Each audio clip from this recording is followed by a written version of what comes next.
My name is Narendra Kumar and we are from Narendra Academy. And today we are doing the series called Master English via Greatest Stories of the World. So we have chosen Leo Tolstoy. He was one of the great author, writer of short stories and even essays of Russian origin. And this is a story called Little Girls Wiser, Wiser than Men. So we'll start the story right away. The way we'll go about it is I will not come between you and the Leo Tolstoy. I will try to communicate as best as I can what the beauty in the story really is, what you can feel about the story. So I hope at the end you will get that feeling which makes people go mad about Leo Tolstoy. It was an early Easter. It was an early Easter. Sledging, Sledging, was only just over. Sledging, the movement on the snow. Snow still lay in the yards, yards, and water ran in streams down the village street. So you can get the picture now. It was an early Easter. Sledging was only just over. Snow still lay in the yards, and water ran in streams down the village street. Two little girls from different houses happened to meet in a lane between two homes where the dirty water, after running through the farmyards, had now formed a large puddle, Puddle. Puddle. One girl was very small, the other a little bigger. Their mothers had dressed them both in new frocks, Frocks frocks. The little one wore a blue frock, the other a yellow print, and both had red kerchiefs on their heads. So they had nice red kerchiefs on their heads. They had just come from church when they met, and first they showed each other their finery, Finery, finery, their wonderful clothes. They showed their finery, and then they began to play. Soon the fancy took them to splash about in the water. So as small children do, they started splashing on the water. Their fancy, their imagination, Fancy. And the smaller one was going to step into the puddle, shoes and all means with the whole shoes, when the elder checked her. The elder one checked her. Don't go in so, Malasha, said she. Your mother will scold you. I will take off my shoes and stockings, and you take off yours. They did so. And then, picking up their skirts, skirts, they began walking towards each other through the puddle. So they began to walk through the puddle, the large puddle. The water came up to Malasha's ankles, Ankels, ankles. And she said, "It is deep, Akolia. I'm afraid." "Come on," replied the other. "Don't be frightened. It won't get any deeper." When they got near one another, Akolia said, "Mind, Malasha, don't splash. Walk carefully."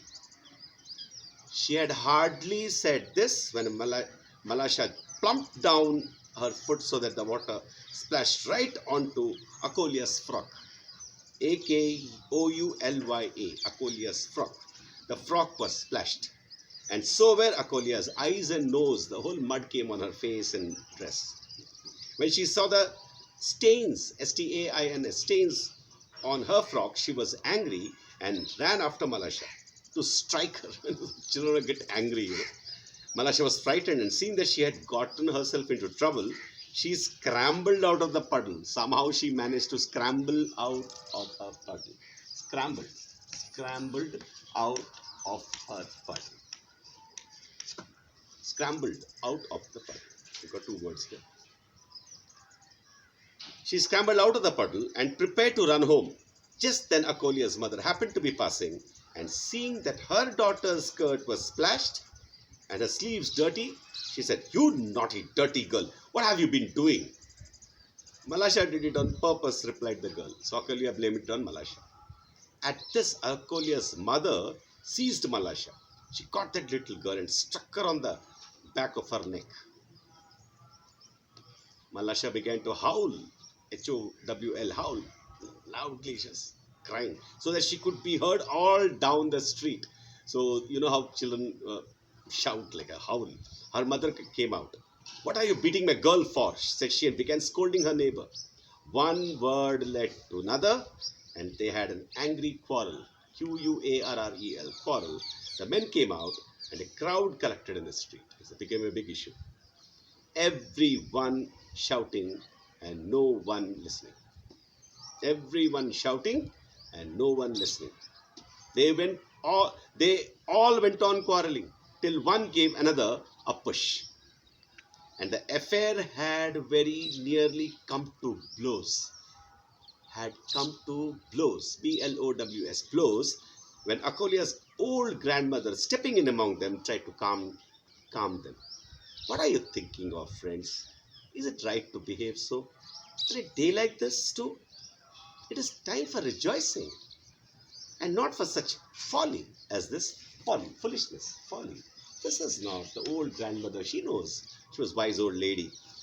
Not a time for such folly as this." They would not listen to the old woman. Those older people, and nearly knocked her off her feet.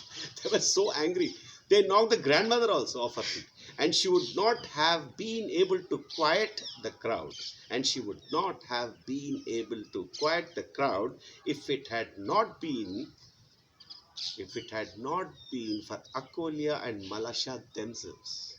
I repeat, and she would not have, the grandmother, and she would not have been able to quiet, Quiet, is being used as a verb here, and she would not have been able to quiet the crowd if it had not been for Akolia and Malasha themselves. While the women were abusing each other, Akolia had wiped the mud off her frock and gone back to the puddle. Akolia had gone back to the puddle. She took a stone and began scraping away the earth in front of the puddle to make a channel. So what was Akolia doing? She took a stone and began scraping away the earth in front of the puddle to make a channel through which the water could run out into the street. So she was having fun there. Presently, Malasha joined her, and with a chip of wood helped her dig the channel. The two girls went there and started digging a channel there. Just as the men were beginning to fight, it had come to a fight, the water from the little girl's channel ran streaming into the street towards the very place where the old woman was trying to pacify the men. Pacify, bring calm, pacify, reduce the anger, pacify, pacify.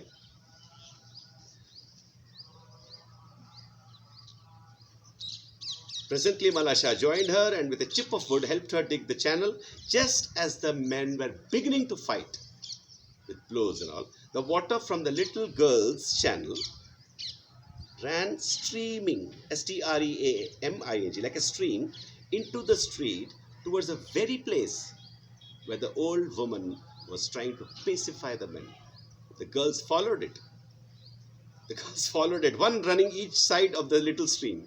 "Catch it, Malasha, catch it!" shouted Akolia, while Malasha could not speak for laughing. The two girls are laughing.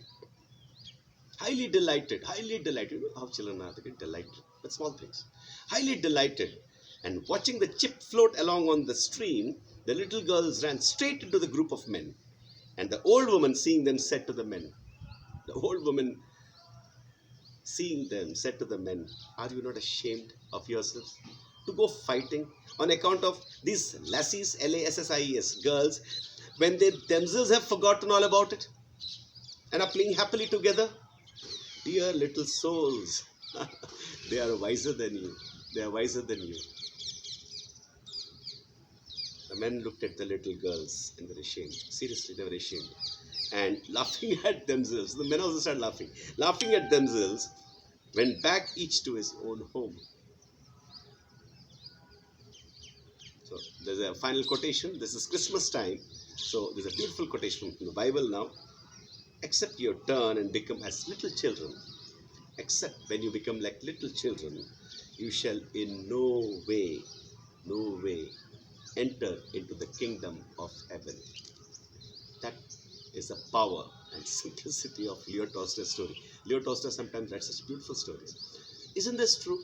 Small issues become such a big issue. Sometimes it leads to fights for ages, but here are two children who taught the adults and there's a grandmother, and they all ended laughing. So on the one hand, you have blows. Second moment, you are laughing. There's a meaning, and I leave it to you. I'm sure you enjoyed the story. Who will not enjoy such a beautiful story? Thank you very much. We have learned some new words. And don't you see now? Great writers write with such beauty and simplicity of the language. What did we do here? We took a sentence, we broke it into parts, we saw a few words. We can really master great stories. And when you read hundreds and hundreds of such stories and novels, definitely your whole mind changes into, yeah, wiser than the world. Okay, thank you very much. I love sharing this story with you. I hope you enjoyed it too. This is Narendra Kumar, and we are from Narendra Academy. Thank you so much.